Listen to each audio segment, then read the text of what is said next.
इस बार एक गड़बड़ है। आपको याद होगा ये पैंडेमिक इस कोविड 2019 के क्राइसिस के बीच में सेबी ने कहा कंपनियों से कि अपने रिजल्ट्स की डेट वो चाहे तो एक्सटेंड कर सकते हैं।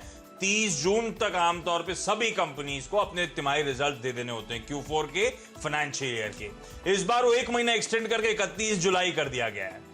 तो अभी भी इसलिए मैंने कहा कगार पे खड़े हैं। अभी रिजल्ट सीजन खत्म नहीं हुआ है लेकिन ऑलमोस्ट खत्म हो चुका है। लेकिन अभी भी कई सारी कंपनीज जो हैं अपने Q4 के नंबर्स इस महीने डिलीवर करती हुई आपको नजर आएंगी। साथ साथ इस दौरान Q1 के नंबर्स की भी शुरुआत होने वाली है। तो आज मैंने इसलिए सोचा कि Q4 का रिव्यू कर लिया जाए और कल हम लोग इसी शो 12:30 बजे Q1 नतीजों का प्रीव्यू करेंगे, यानी कि क्या उम्मीद करी जा रही है उस पर फोकस करेंगे। तो आज रिव्यू का दिन, स्ट्रिक्टली फोकस करूंगा Q4 का परफॉर्मेंस रहा कैसा और उस परफॉर्मेंस को देखते हुए कौन से रिजल्ट्स, कौन सी कंपनीज स्टैंड आउट करती हैं। मदद करने के लिए हमारे साथ गौरांग शाह साहब हैं जियोजीत फाइनेंशियल सर्विसेज के, और साथ साथ मयूरेश जोशी हैं विलियम ओ'नील के। आप दोनों का स्वागत है। और जरा रिपोर्ट कार्ड स्क्रीन पर लेकर आइएगा डायरेक्टर साहब। तो रिपोर्ट कार्ड मैंने क्या करा, कई सारी कंपनीज के ब्रोकरेज हाउसेस के भी मैं Q4 के रिव्यूज पढ़ रहा था। उन सब के हेडलाइंस पढ़ता हूं, उससे समझ में आ जाएगा आपको कि Q4 की परफॉर्मेंस दरअसल रही कैसे। एक ने कहा कोर अर्निंग्स में एक माइनर सेटबैक देखने को मिल रहा है। दूसरे ने कहा म्यूटेड एज एक्सपेक्टेड, कमजोर है और जैसी एक्सपेक्टेशन थी। एक ने तो कह दिया कि एक क्वार्टर ऐसा है जिसको भूल जाना चाहिए, क्वार्टर टू बी फॉरगॉटन। पर फैक्ट ये है कि सबको पता था कमजोरी रहने वाली है Q4 के आंकड़ों में, क्योंकि स्लोडाउन तो था ही था, प्लस वो जाते जाते पैंडेमिक और आखिरी में क्वार्टर के जाते जाते वो लॉकडाउन से हमें जूझना पड़ा था।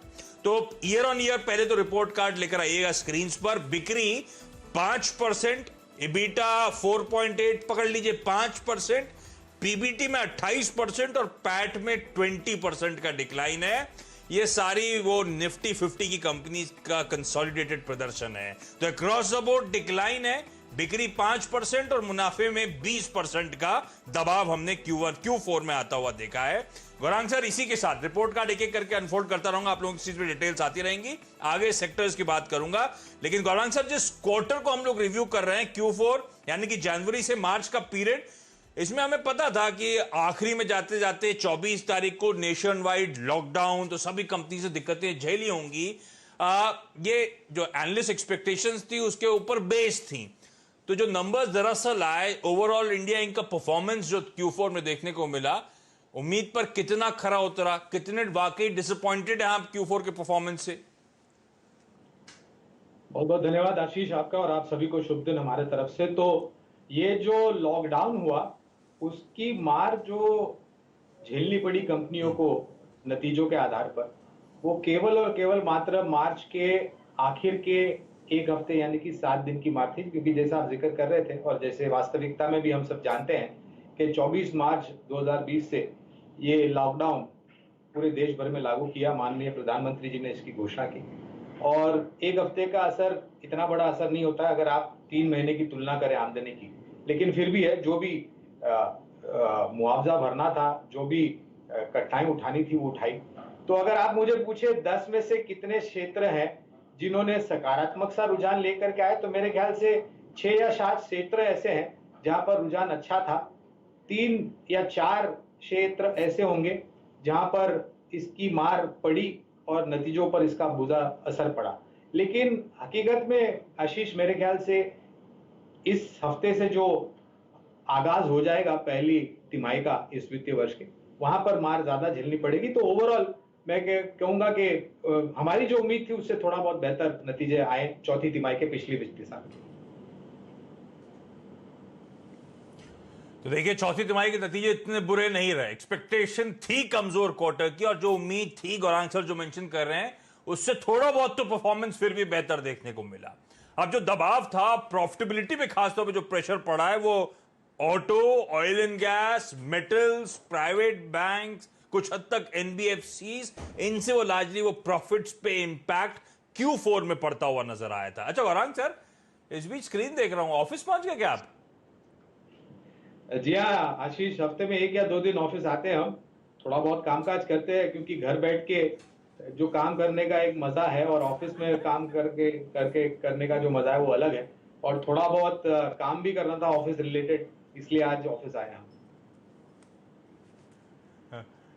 नहीं, ये अच्छा लगने लगा है। हम लोग क्या भी ऐसा है, हफ्ते भर जाते हैं, अगले हफ्ते ए टीम बी टीम, अगले हफ्ते बी टीम जाती है, तो जिस एक हफ्ते जाते हैं उसमें अच्छा लगता है, फिर लौट के फिर घर पे काम करने, मिक्स बड़ा इंटरेस्टिंग होने लगा है। खैर, लेकिन इस क्वार्टर की परफॉर्मेंस अपनी जगह Q4 की, सबकी नजरें थी, सब फोकस कर रहे थे मैनेजमेंट्स की कमेंट्री को लेकर।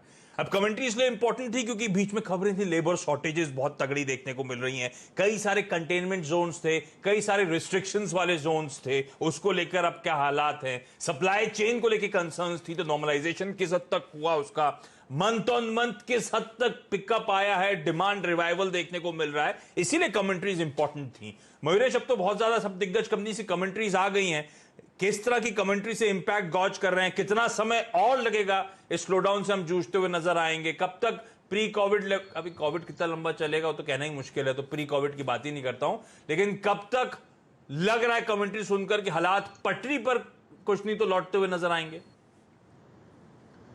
आफ्टरनून आशीष जी, आफ्टरनून गौरांग जी।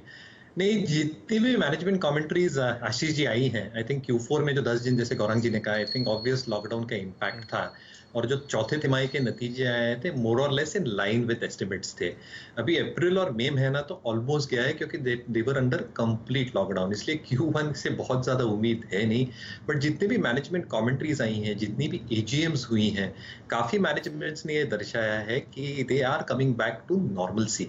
तो जो प्री कोविड लेवल्स की आप बात कर रहे थे, उदाहरण दे सकता हूं आपको, for example road construction companies, जो लेबर शॉर्टेज की आप बात कर रहे थे, अभी भी कुछ साइट्स पे प्रॉब्लम है, but 55-60% utilization levels for few of their और a large part of their projects have been achieved. Shobha की मैनेजमेंट की आप बात सुनिए, प्री कोविड लेवल पे इनकी सेल्स इंक्वायरीज आई है, तो देयर वर एक्सपेक्टेशंस चौथे तिमाही के नतीजे के बाद रियल एस्टेट के लिए स्पेसिफिकली कि रिसीवेबल्स बुक शायद बढ़ेगी सिग्निफिकेंट वे में, but with the commentary coming through और काफी कुछ जो अनलॉक हुआ है जून महीने में, utilisation levels have come back. FMCG companies का आप देखिए कि 60 to 70% यूटिलाइजेशन लेवल्स वापस आए हैं, supply chain has come back to normalcy as well. तो जून महीने से I think come back in terms of the unlock phase, slow and start हो गया है इकोनॉमिक एक्टिविटीज का। हालांकि मॉनसून सीजन से उलझना पड़ेगा इन दिस क्वार्टर इटसेल्फ, तो सेकंड हाफ से आई थिंक एक सिग्निफिकेंट रिकवरी अर्निंग्स और accretion in terms of utilisation levels दोनों से देखी जा सकती है। ओके, तो